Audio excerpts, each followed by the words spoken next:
Okay, Gwen, here's a short video on a couple things from the 8.5 homework.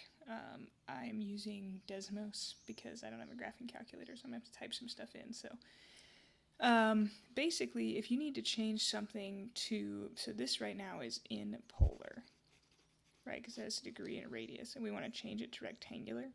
So we've done this, but just not in this way before. So this is where I go, okay, this is a radius, so it's going to be a hypotenuse, and 124 is in this quadrant somewhere, right? So its hypotenuse is 3. So what I'm going to go ahead and do, really quick, is just do 180 minus 124 and get 56. So this is a 56-degree angle. And if we're changing this into rectangular coordinates, we want to know this point as much it goes this way and this way.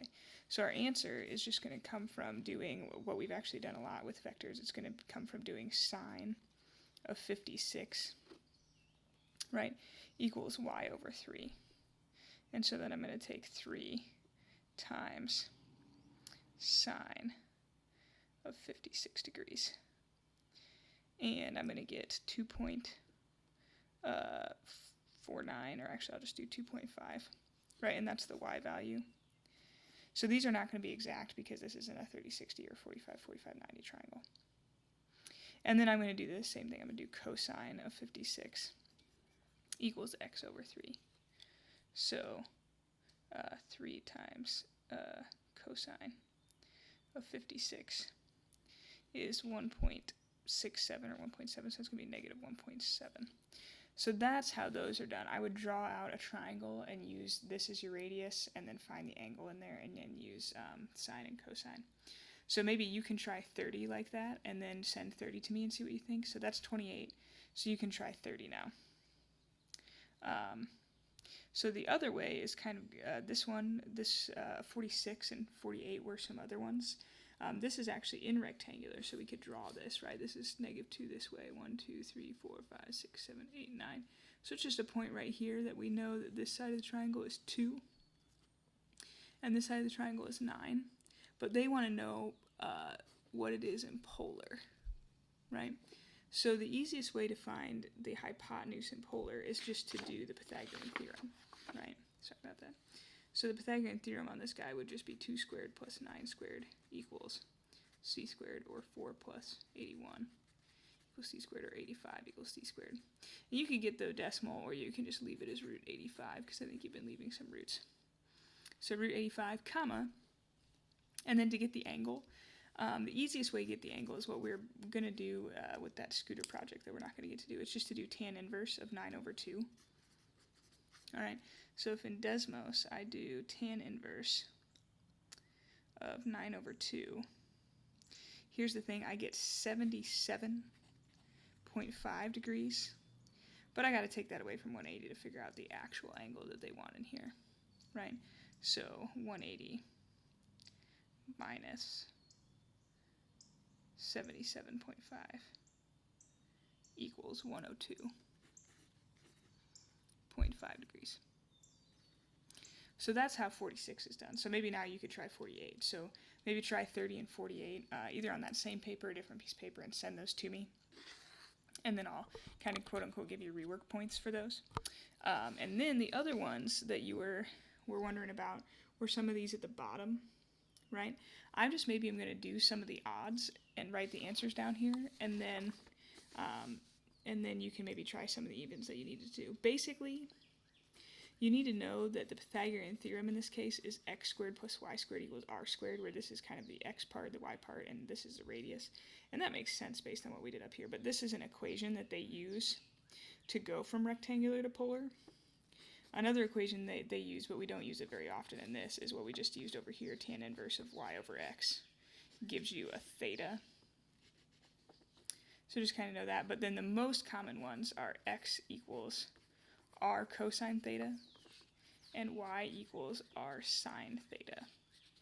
And the reason that these are the most commonly used is because then you can replace x with this, right, and y with this. But where this comes from, if you wanted to know, was actually this work that we did up here, right?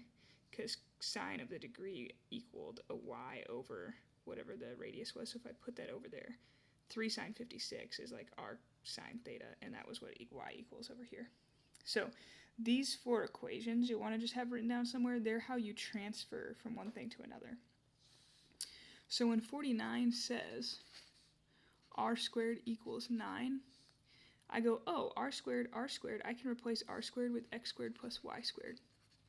So this is actually the equation of a circle, and they're just wanting you to replace any r's or thetas that you see with something that would represent that. So 51, I believe, is one of the tricky ones, actually. There's a trick to some of these. So to do this one, I actually multiply both sides by r.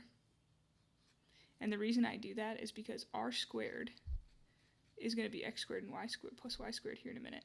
But then this side's 6r sine theta, and I know that r sine theta is y. So now I've got x squared plus y squared, sorry, out of the camera angle there, equals 6y, because that's x squared plus y squared, and this is y. That's a tricky one. To be honest, I don't think I'm having you do anything like number 53 with the 2 in there. If I have you do 54, just cross that one off. To be honest, I'm not going to make them that hard. So I apologize about that. But then something like 57 or 59, I'll do those two really quick and call that good. So 57 is x minus y equals 5. So that just means wherever you see an x, put an r cosine theta. Wherever you see a y, put an r sine theta. And you can literally just leave your answer like this, then that's totally fine. So I should have circled that one, my bad. And then 59, for instance, you have x squared plus y squared equals 4. You could put r cosine in there for this and have r squared cosine squared plus r squared sine squared equals 4, or you can just go, oh, that is r squared, right? So that's your final answer there. What's kind of weird is that this first section here is basically trying to get rid of all r's and thetas and make sure that you only have x's and y's left in your answer, really, because x's and y's have to do with rectangular. And these ones are trying to get the x's and y's out of your formula and just use r's and thetas. So let me know if that helps. I will also send the video that Jay requested on section 8.6, so you can see that too. So that's my plan. And just don't hesitate to ask any questions. We'll totally help you out. Best of luck on finishing this one up, but let me know if you got any questions.